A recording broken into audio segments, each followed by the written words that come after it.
This is the lovely port city of Galway, Ireland, where the Clodagh Ring of Love was first designed.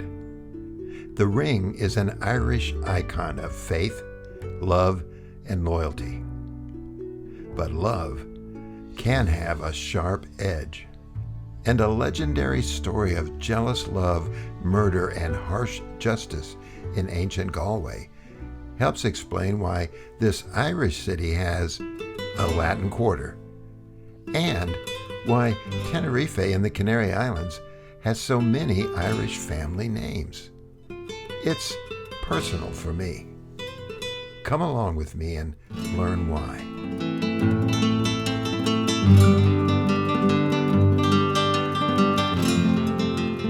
The blend of Spanish names and genetic links in today's Ireland is often explained as a result of the defeat of the Spanish Armada in 1588. Many of the survivors of that broken naval fleet did indeed end up on Ireland's rugged western shore. But there were strong ties between Ireland and Spain for at least a century before that historic disaster. There was vigorous trade between Spain and Ireland at the turn of the 16th century.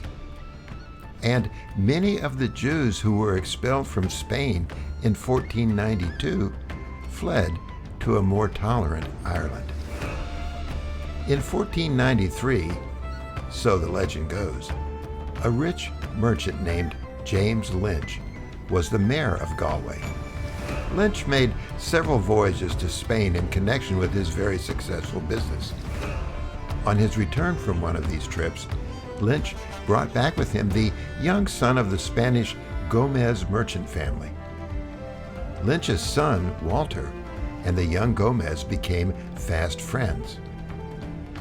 Now it happened that Walter Lynch, the son, was engaged to marry Agnes, a beautiful Irish girl. But Walter became obsessed with the suspicion that Gomez and Agnes were having an affair behind his back. Walter confronted Agnes with the charge. She vigorously denied this accusation. They parted in anger.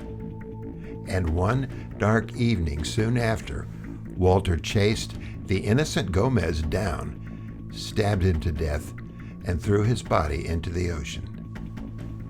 The incoming tide brought the body back. Walter was convicted of murder and sentenced to death by hanging. However, the people of Galway so loved young Walter Lynch that they rallied in the street to prevent his transfer to the gallows. Faced with the angry mob and torn by his sworn commitment to justice, Walter's father, Mayor James Lynch, made a terrible choice. He tied a rope around Walter's neck, secured it to a post, and threw his son out an upper window of the jailhouse.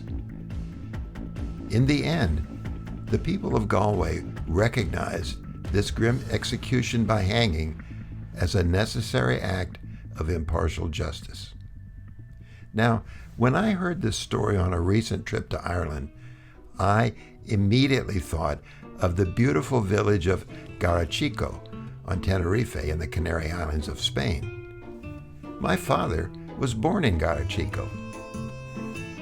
Now a quiet and idyllic town, Garachico was once the most important port of the Canary Islands. And the wine of Tenerife was highly prized all over Europe. Shakespeare even praised Canary wine in several of his plays.